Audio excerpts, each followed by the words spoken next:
the MMcast. I am your host, Alex Kessler, here with my two co-hosts, actively, Ben Bateman and Glenn Jones, and welcome to the 300th episode of this podcast.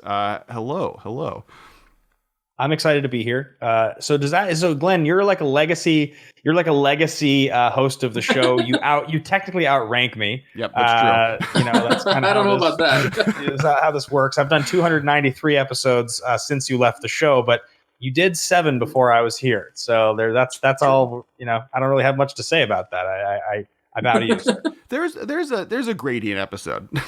There was one where both of you were there.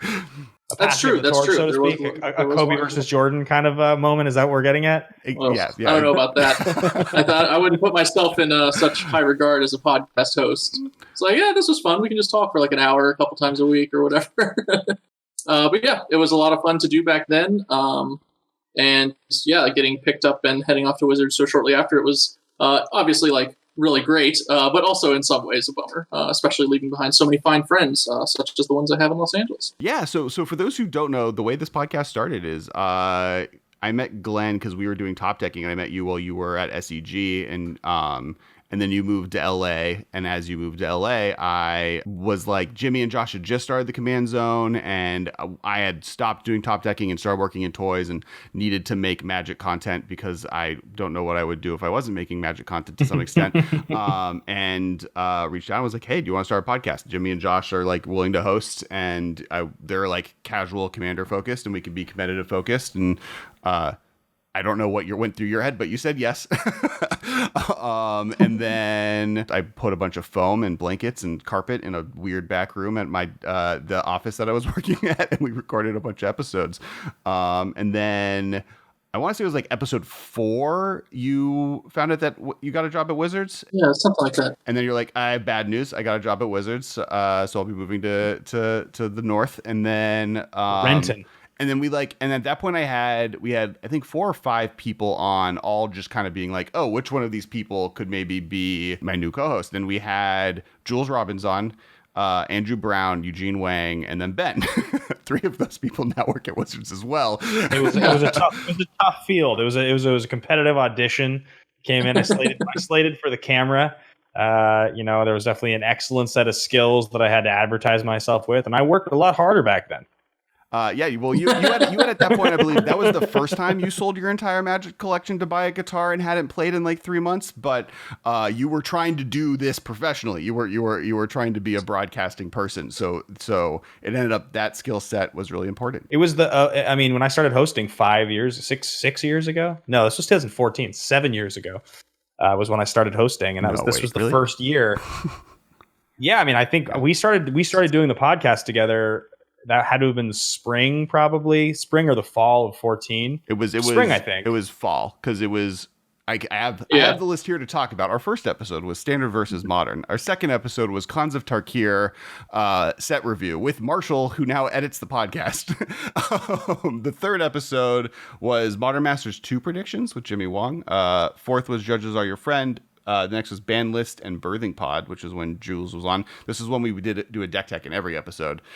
Tournament Prep with Eugene, and then History of Modern Pro Tours with Ben. Which it's funny looking 7 years from ago that there was a History of Modern Pro Tours. At that point, there was maybe 2 years worth of Modern content. 2011, I think is when it started. Modern is the legacy of today for so many youngsters. There was, something like when Pioneer was made, they said that at that point there were more sets in Modern than there were in Legacy at the founding of Modern, the original founding of Modern or something along those lines. So like the card pool is just that massive. And here we are, 10 years later. I'm an old person. Yeah, it's been a long and winding road. It was fun getting started, podcasting. Neither of us had any experience hardly in that first year, and that so much has changed since then. Which obviously we've done the podcast for 7 years, and that was the beginning of, like you said, broadcasting stuff. I got into that from there. It was like the first thing I ever did. I don't think I had done anything. Gotham's finest. if you have that memory. Is editing on the internet still? That's interesting. Yeah, oh, they're good, and I'm much skinnier. It's very good though. Yeah, and it was like the last thing I did, so it panned out that way. Oh yeah, that's wild. Because you've been there's no content. Well, I mean, you've made a lot of content. It's the content we make content about in a roundabout, loopy way. So welcome back to the podcast, Glenn. Yeah, thanks. How's life been for the last 7 years? What have you been up to? Yeah, it's been really great. Definitely love the job. Big fan of Seattle as well. I actually live in Kirkland, which is like a little bit off to the east and nice and not as many people. So really happy with that. I'm happily married. I've got a couple of dogs, which are great. Great. Yeah, just living life. Everything's going well. Before we started the podcast, I said, as apocalypses go, this one's not bad. It's a pretty light apocalypse. So. It could have been, yeah. The way I would describe it is like on a day-to-day basis, for the most part, I am lucky that it is almost better. I'm not traveling 1,000 miles a week. My health is better. I get to hang out with my wife more often. On the macro level, there's also the I'm afraid of being in the elevator with other people.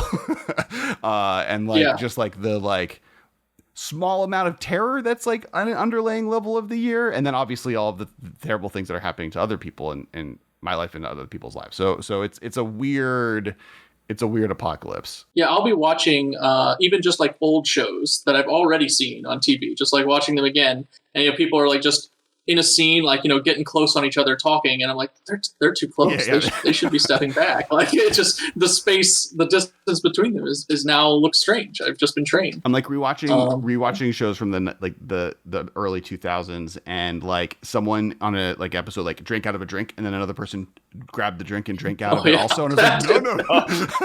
Stress.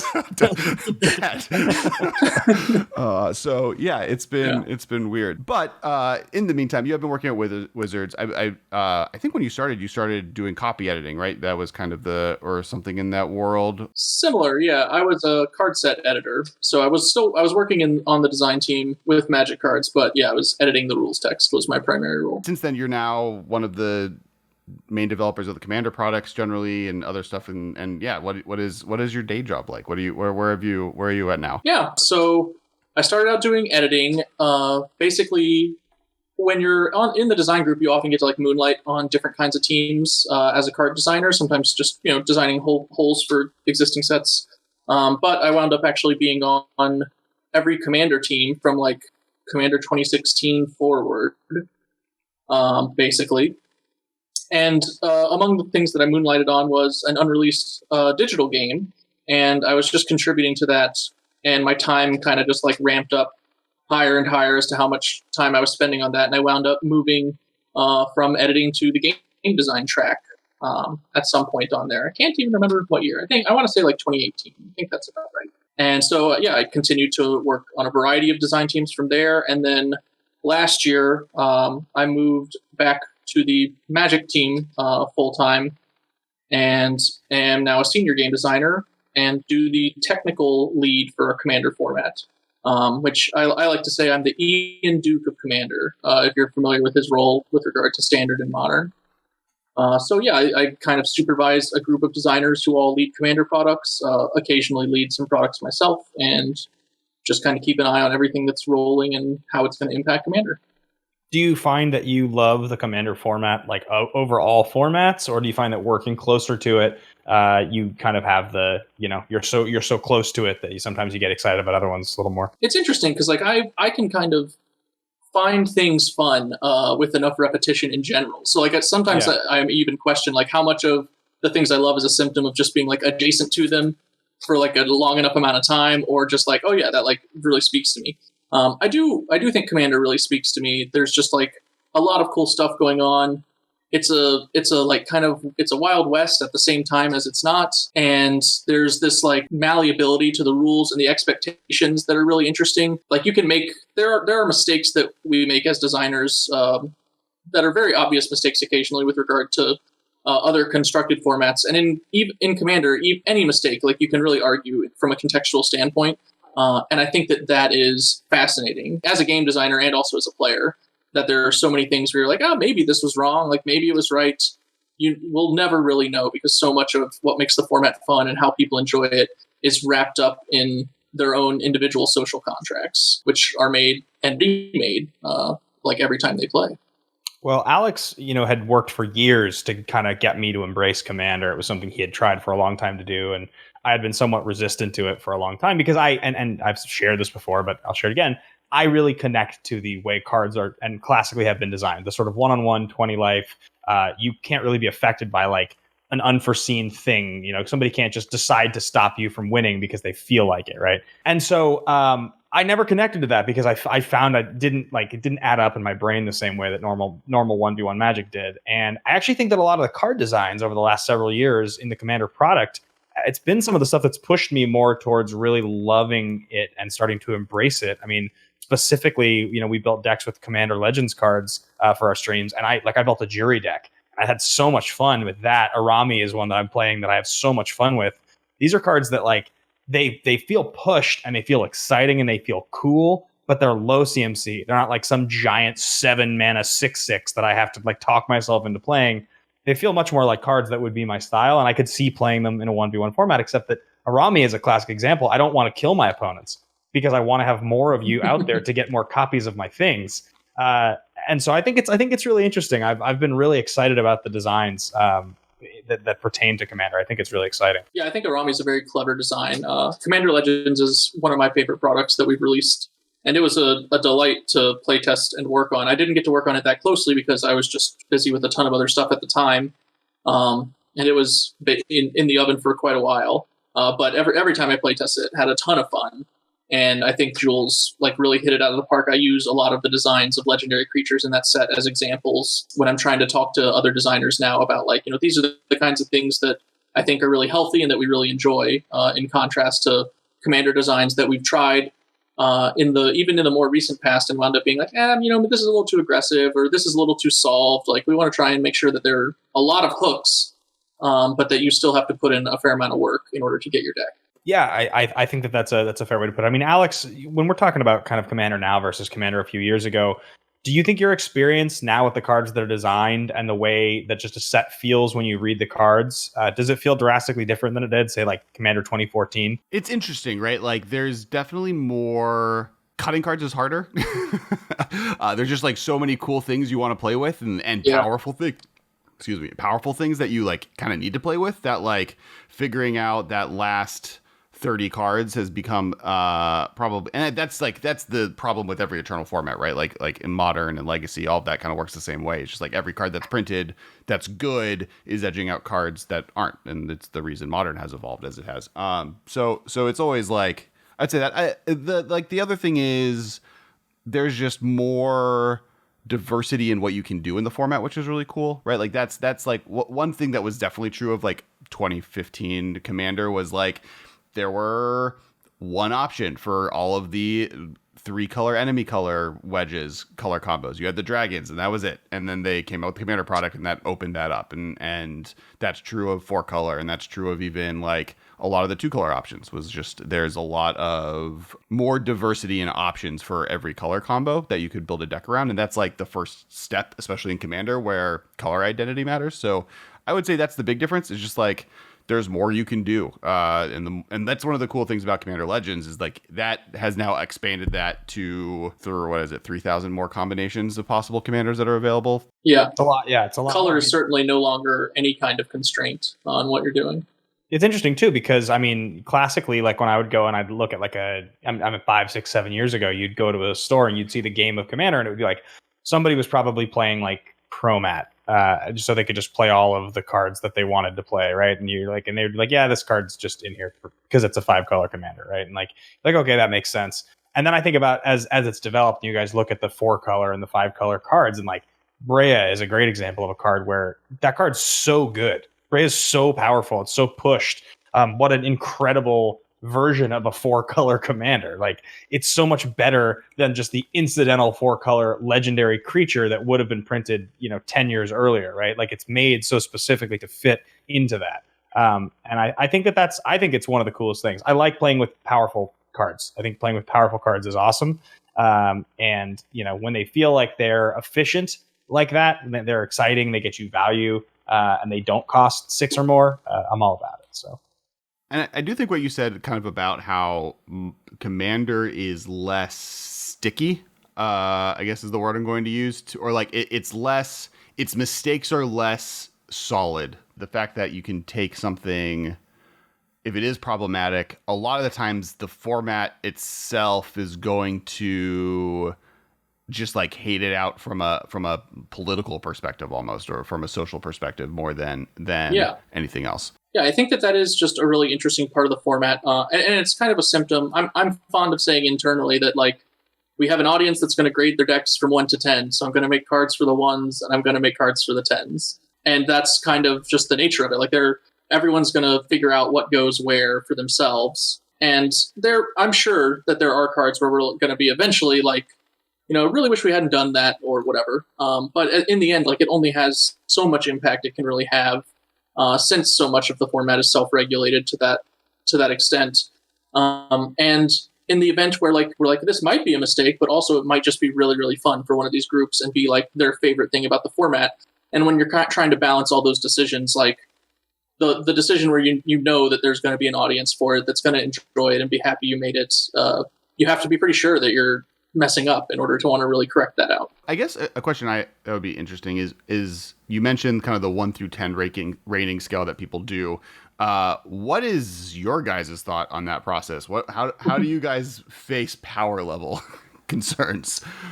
So I have a pretty different view about what would be ideal for the community to use to govern their decks, and I've actually seen a decent number of content creators kind of tiptoe around the exact thing that I like. And someone even wrote an article, and I feel so bad that I'm not going to remember who it is. But it was just some blog that I got sent, and because one of my coworkers saw it and was just like, "Isn't this like your thing?" And I'm like, "That's almost exactly my thing." And basically the idea is like everyone shows up kind of seeking a specific kind of game experience more so than a specific power level of experience. And I think that's the thing that people would matchmake best with. And there's almost like a matrix kind of to it where it's like, I want to play like a really long, lengthy game, but I want really powerful stuff to be happening. That's very different from I want to play a long, lengthy game because we're all playing these slow decks full of like dinosaurs and bailiffs or whatever. Like those are two different things, and they might take the same amount of time, but the decks are totally different. So yeah, that's kind of the thing I want people to do is kind of like pursue the specific kind of game experience they want. Like, do they want this to be like purely kind of a social hangout? Are they trying to tell a story with their deck? Are they trying to have a challenge? Are they trying to like race as hard as they can into the light with everyone else? Like those are all 3 pretty different ways to approach Commander. But they're all valid. And the real thing we want is just to make sure they all get matched up correctly. And in a lot of cases, like, if your deck's really strong, but you're trying to tell a story and someone else is trying to tell a story, like, you can make that game fun for everyone. I know the new CAG member, Rachel Weeks, has a lasagna tier idea where like everyone's trying to make a good experience. And that is also like, that's not necessarily like my philosophy, but it is in line with what I think both our philosophies try to achieve, which is that like everyone sitting at the table is in pursuit of a similar goal. And they all have a common understanding at the start of the game about like what that goal is, whether it's we're trying to beat each other up on turn 3 or whatever, or we're here for 2 hours. Get ready, get a cushion. Well, it's fascinating to me because again, as I've learned and I've started to actually understand the nature of politics and also the nature of like what a gameplay experience is kind of supposed to feel like.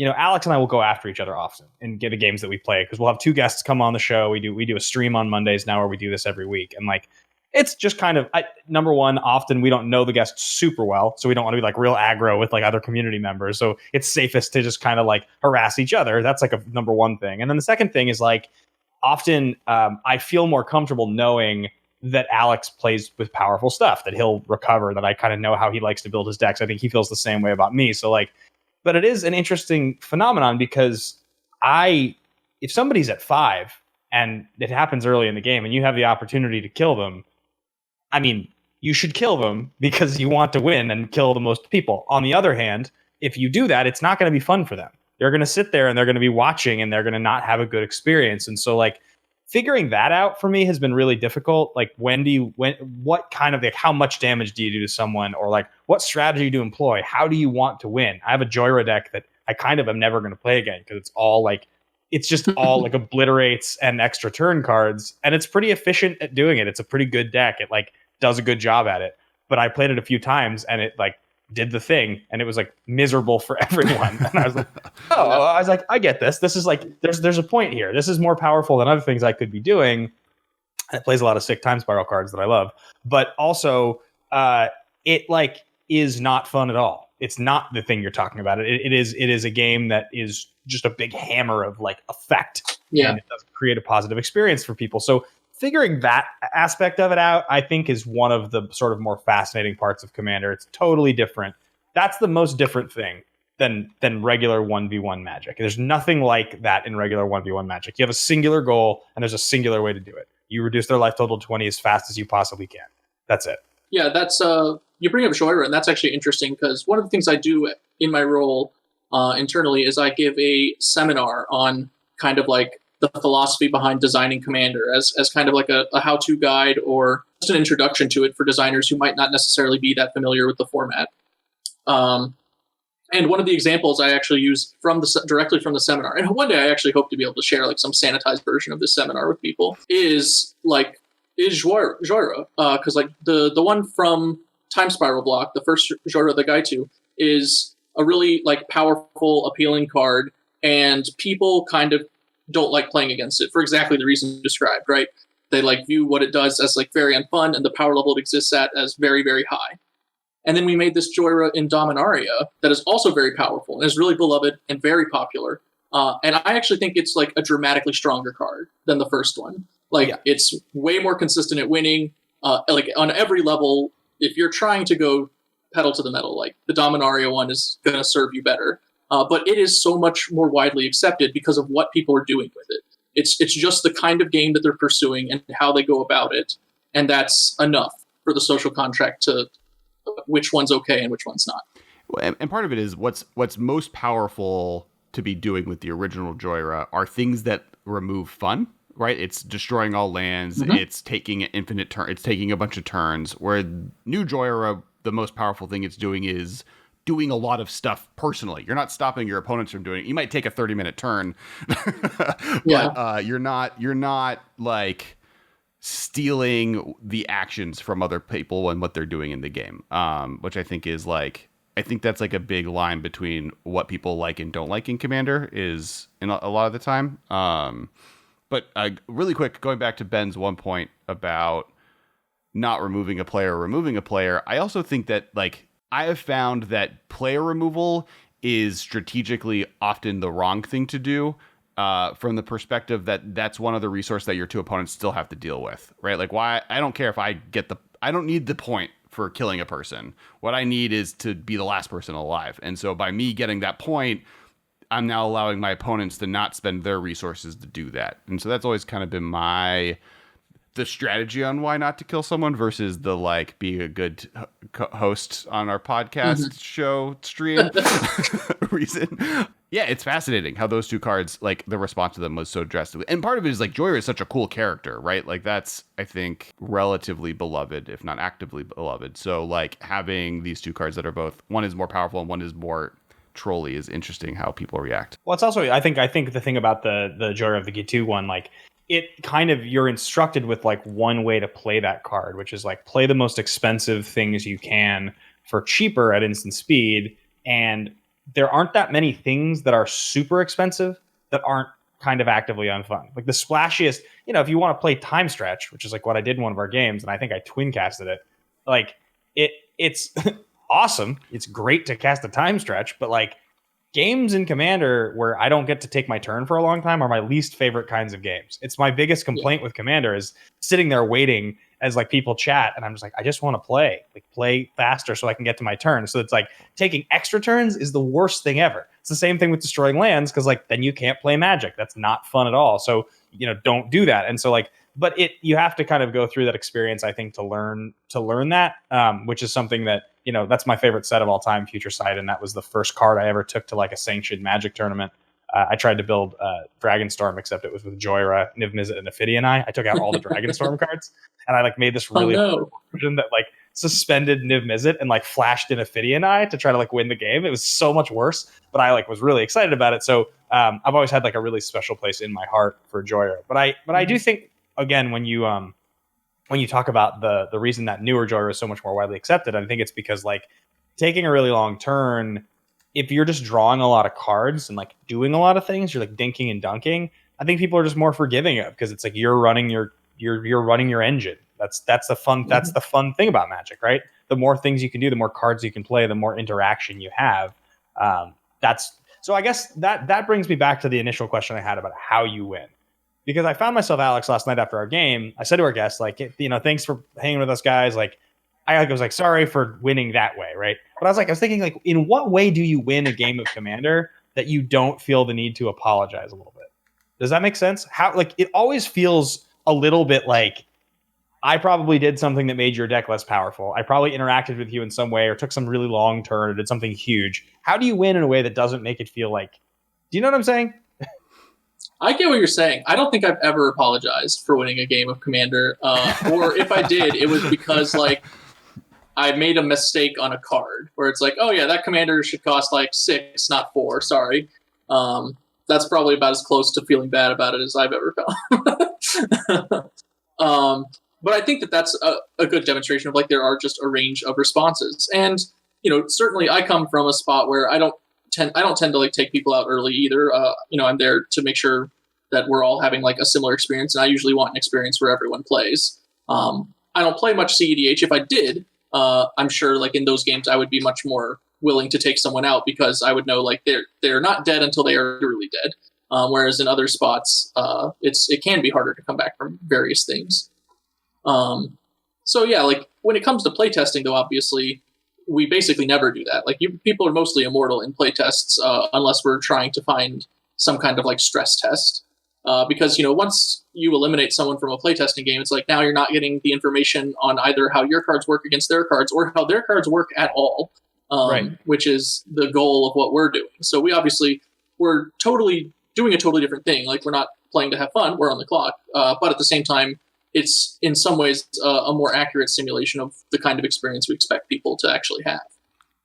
So I guess that's a question that I realize I don't know the answer to, is there's a lot of content there on how Magic 1v1 is play tested, or what does that look like, and that design philosophy. How do you guys do Commander? How does that work? Even do you I guess do you just, everyone has infinite life and you're just trying to see what every card does, or how does it function? No, we mostly just play the games. In the case of Legends, we would do a draft, we would sit down, we would play the games. We give feedback. We have forums. Usually the set leader will have some questions they always want answered, and then some additional questions that are really specific or guided towards whatever they're currently working on. And when we're working on fixed deck products, we'll have people just play whatever decks we currently have put together, and be updating them with both the reprints and the new cards as we kind of see fit to believe we'll be printing them. But we will do the occasional thing, have a stack of new cards off to the side to have people just replace their draw with every now and then, to make sure that those cards are actually getting seeded into the game. Because if you just play your reprint deck for an hour and a half, that's not really helpful to any of us, other than to learn a little bit about the new commander.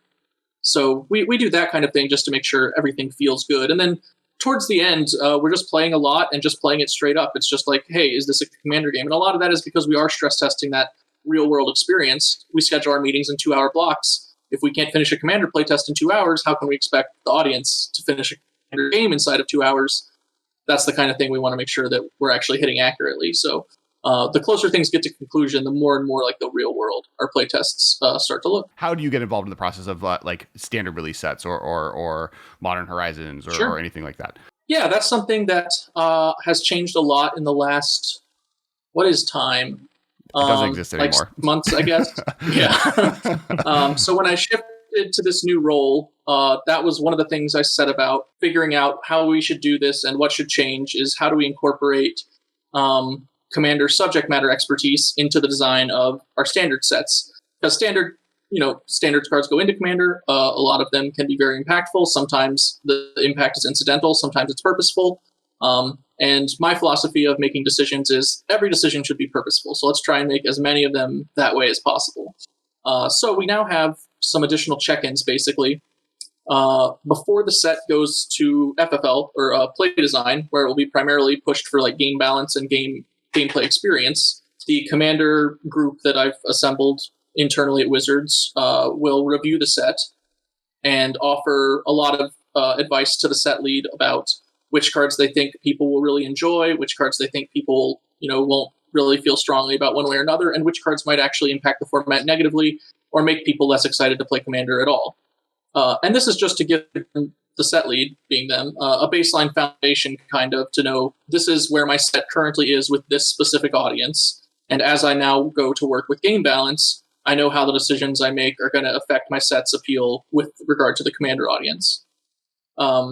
So, maybe a card needs to change for standard reasons, and it becomes a card that's not going to be very fun for Commander, and that's just, that the price of doing business. That is what that set is designed to do, is be a standard set. Late in FFL, like once they kind of are like, this is what the set looks like, we're feeling good about it, we're probably going to print something very, very close to this, we'll do another review, and this one will focus, it'll give advice on all the cards, but it'll focus mostly on the cards that are not aimed at a competitive constructed format, because those are the cards that are going to wind up being primarily for Commander players, and if they're not for Commander players, they're going to wind up being for very, very few people, because they no longer have any of our largest audiences as far as like direct targeting goes.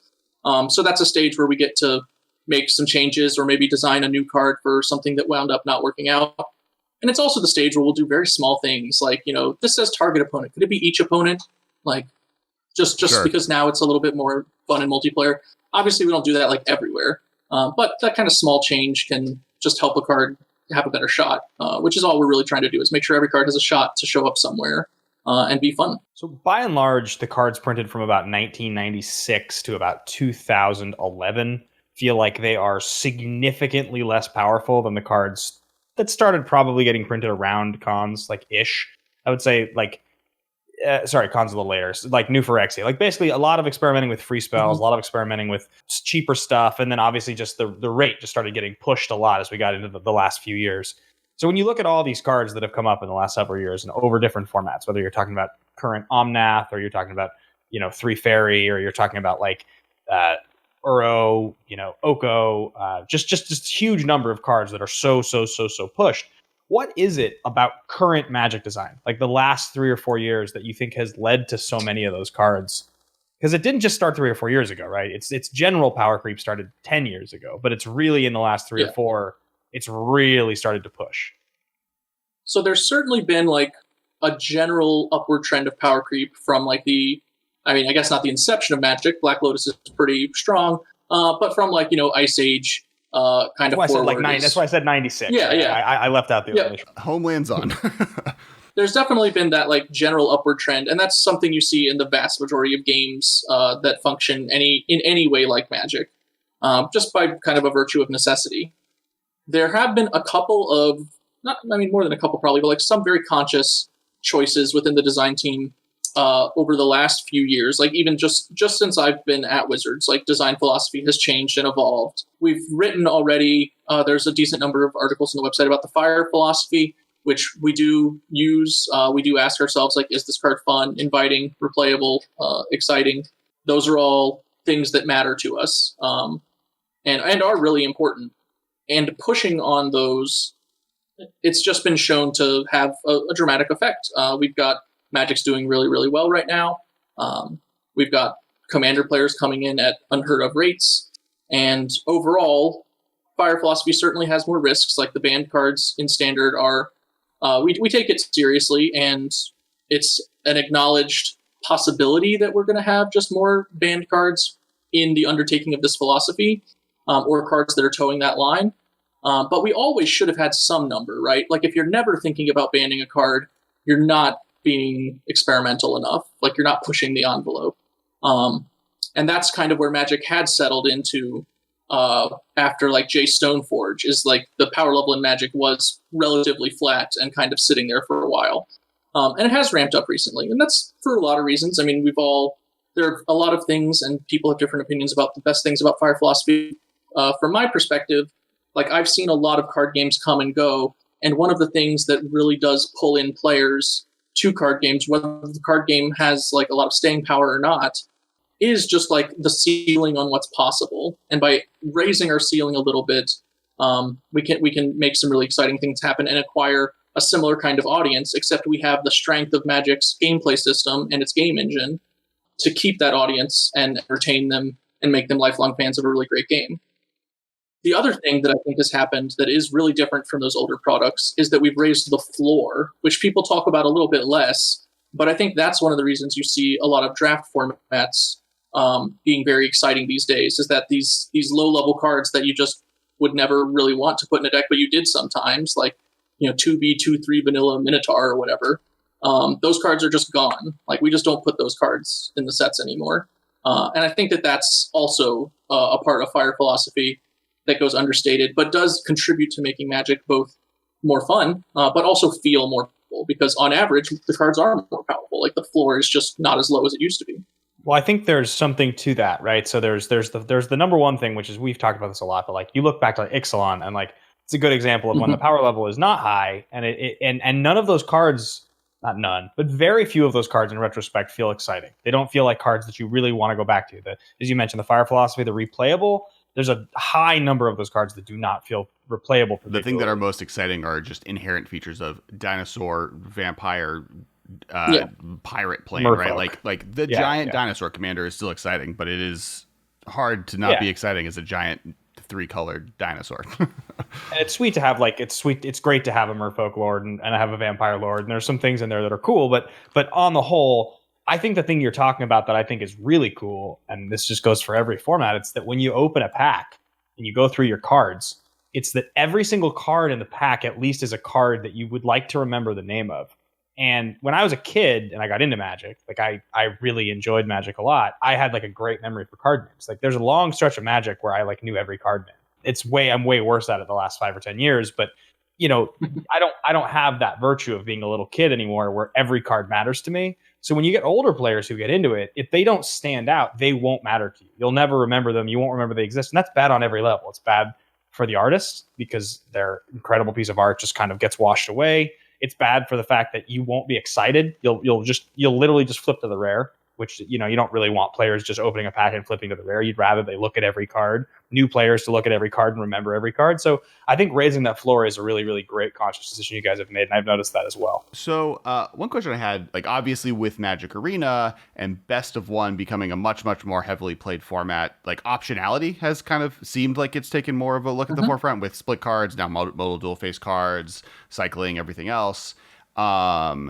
Commander kind of can take advantage of that because it has similar constraints that Best of One has, which is you get one game. There's no sideboard, there's no like optionality to be able to modify your deck to be better against specific matchups. How does that like kind of onus on both ends affect the Commander design process, and how do you affect Best of One design process on the other end? I think in general that trend, you're right to observe it for standard sets. That is certainly something that we pay attention to, is making sure that there are like Best of One style sideboard cards almost that people can justify main decking. And I think on the whole that is just good for Commander because it has a similar thing going on, but also like Commander's a format where niche ways to interact with your opponent come up way more often because there's such a range of potential strategy to have to face. So overall, I'm really happy with it. I mean, the Zendikar MDFCs are like the most obvious example of a bunch of cards that have just been like really gleefully adopted by a ton of Commander players. But it's like, oh, I can put a land or, like this protective spell in my deck. And previously that was a decision, and now it's not. Now I just get both. And I don't have to worry about having one when the other would be good. So I think it's definitely just really beneficial for Commander. We don't put a whole lot of like Commander team talking to standard team about like what each thing should be, because honestly, like the people designing standard sets, very smart, very experienced, like they know how to make a good Magic card. And a lot of those good Magic cards wind up just by virtue of the sheer numbers in which we make them being great adds to Commander. And we'll point out when something is like, not a great add or could be better or could be worse in some cases. But generally speaking, like hitting their targets for Standard will often serve up a lot of great hits for Commander. And we don't have to kind of go out of our way to make that happen. Sometimes we do. Every now and then, some card will do really well on a rare pull, and it'll wind up being like, oh, like that should not be in the commander set. It should be in the standard set because it plays a lot more like a 1v1 card, and it was really, really popular. So that's the right place for it. And it's like, yeah, totally true. Kind of on a similar note is basically almost since I want to say Dominaria, like legendary creatures have fallen into lower rarities. It feels like a lot more often. Part of that is it seems like a continuation of the like there's a gold card in every color combo at common to signify like this is the strategy of that color combo and draft for new players. But some of it just feels like there's like just more legendaries than ever before. How much of that was Commander? How much of that is just happenstance or because they're popular? Sure. I think that specific thing is kind of almost like a chicken and the egg type thing. It's like people really like legends, always have, and as we've made them more and more a part of our stories and our gameplay, like manifesting them at a higher ASFAN, like a higher frequency at which you'll see it when you open a pack, just means that opening packs is more fun and engaging for players. That interest, obviously, I think a lot of it comes from Commander players because they're more likely to be interested in legends specifically than other types of cards, perhaps. But it really is just, packs do well when they have legends. Dominaria was a very strong set. It was popular. It sold well. No shockers there. And the trend line has continued, and we just are continuing to do it and kind of seeing like what does the world look like when we emphasize the legendary characters of our set, when we build fuller worlds that more significantly realize these characters than just having like the occasional one-off attribution in flavor text.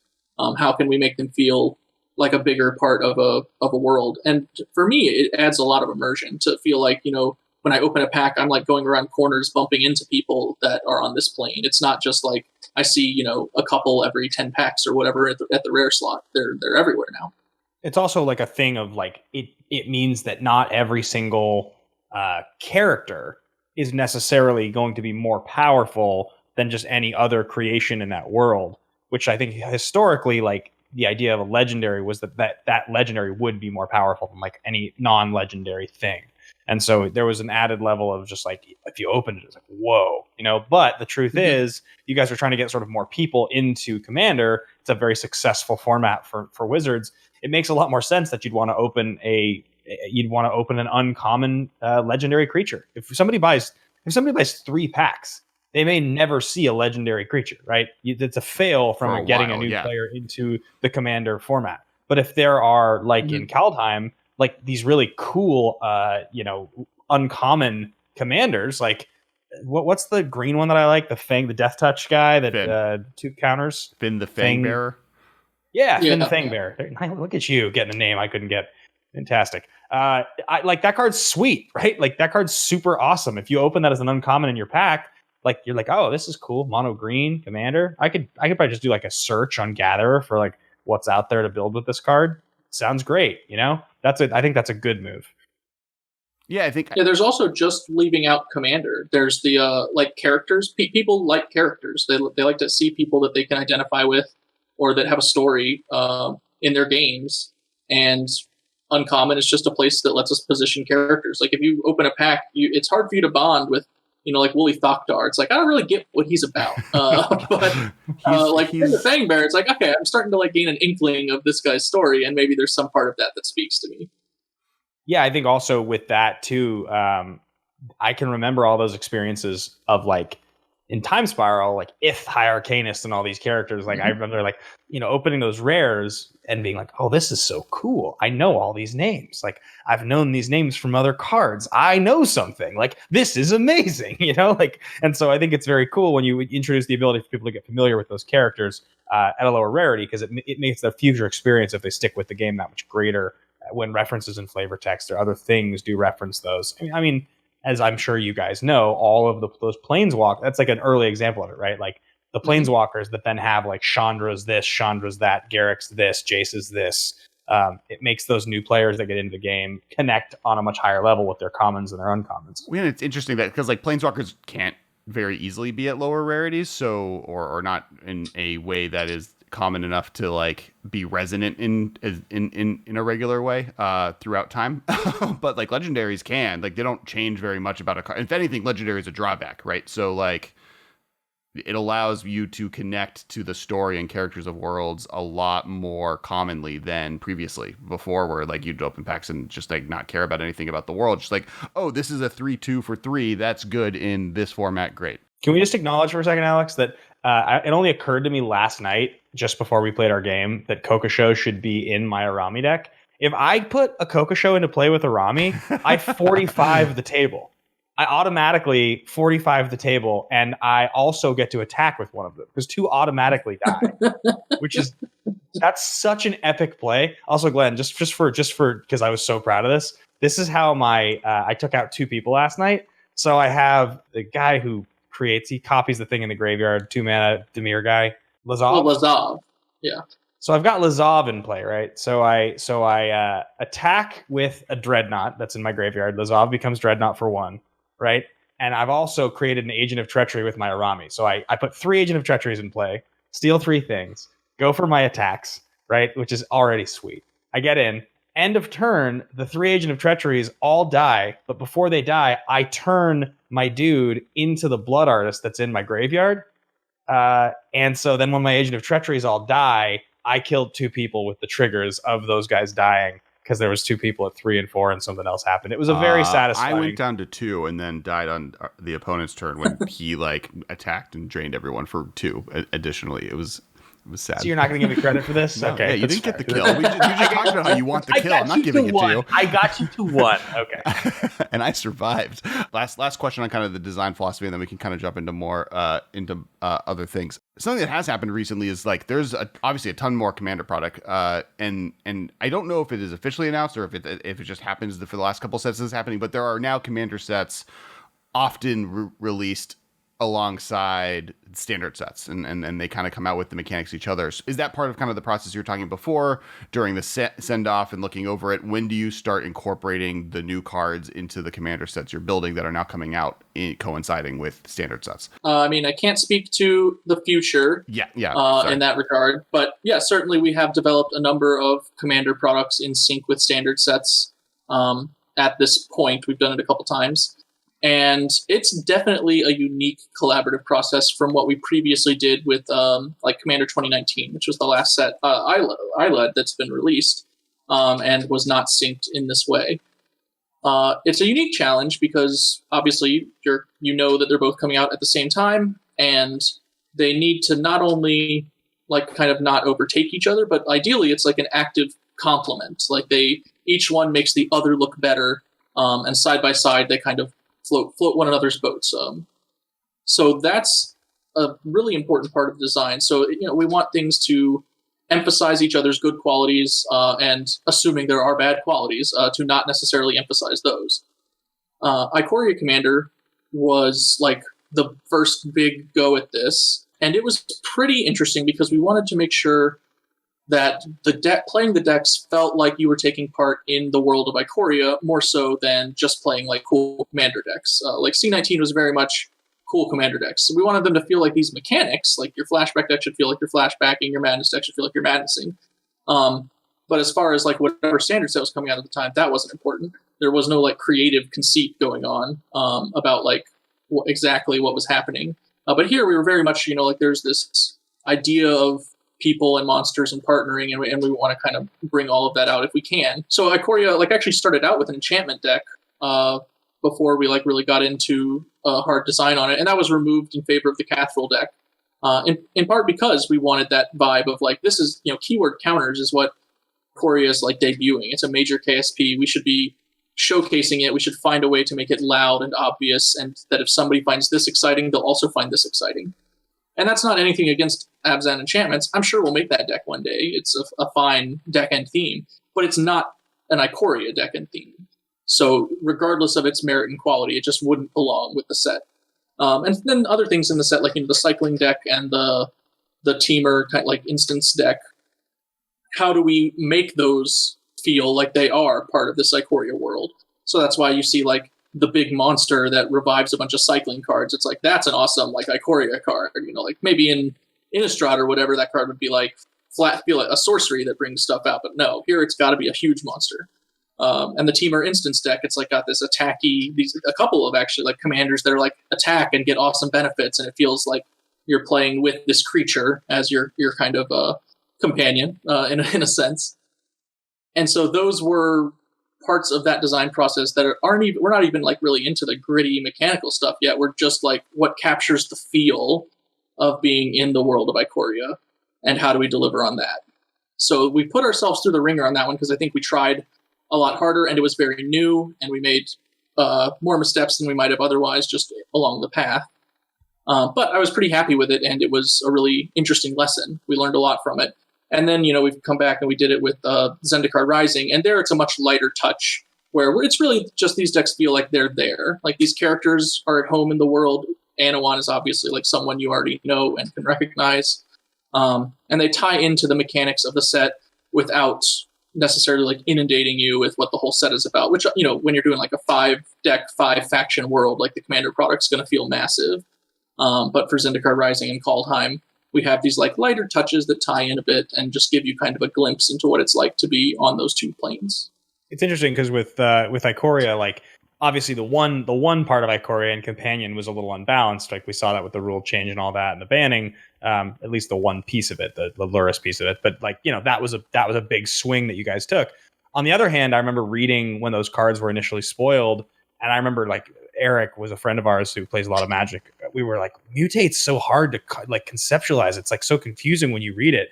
And I was like, I don't know. And then obviously like when we play Mutate now, it's just like second nature, right? It feels exactly like every other Magic mechanic. It took like all of 2 days to just immediately digest it. But that's like that, or like Adventures. Anytime you guys kind of swing for it with something, sometimes like with Companion, it's not realized exactly the way that you want to. Sometimes it's a little confusing for us, but we get it right away. And sometimes it's just silky smooth. Like Cycling is a great example of a long time ago where it's just like, this is just a great addition to the game. This just makes Magic way better. The lean into way more double face cards makes a lot of sense. Everything you were talking about, it's pretty much like dead on. Magic is more fun when the cards you draw can do more things. So, Oh yeah, that was a thing.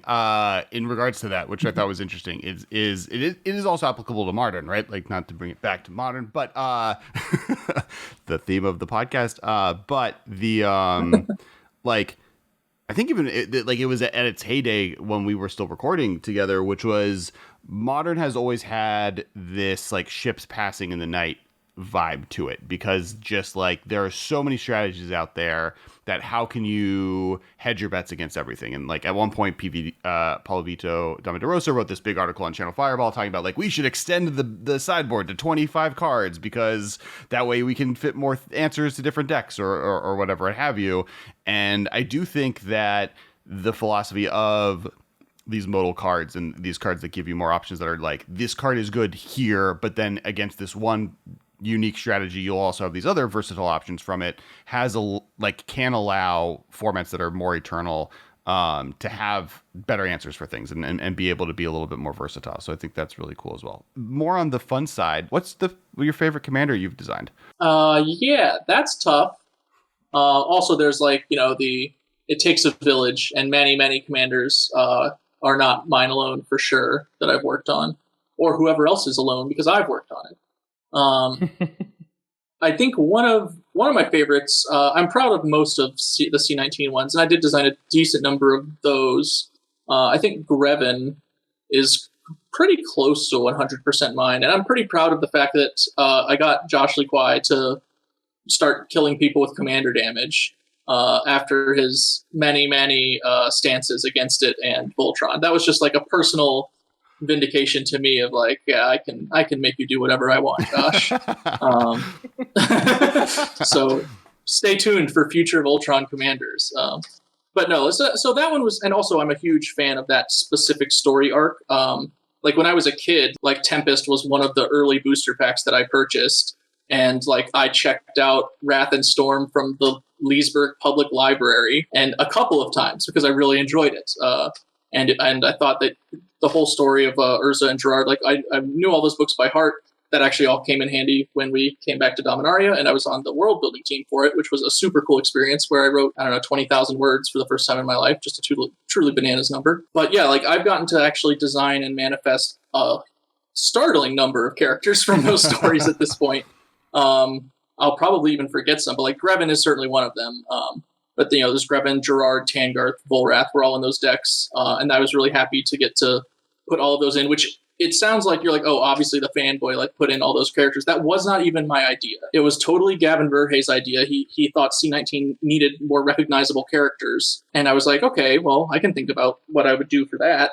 And Gerard was actually in Commander Legends at that point. Like that art had been commissioned literally for that set. And I told Jules, I was like, Jules, I have this idea to do like, Gerard, Tangarth, Volrath, Greven, like the captain and first mate of the story arc. Like, I think it would be really cool. Like, how in love are you with Gerard in your set?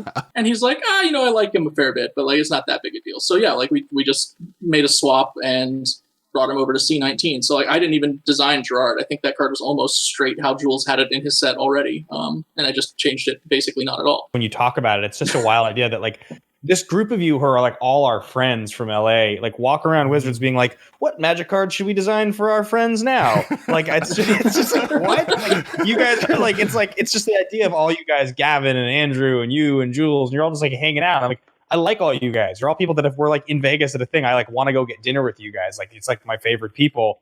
You're the people that make the Magic cards that we play. That's a bonkers reality. Anyway, keep going.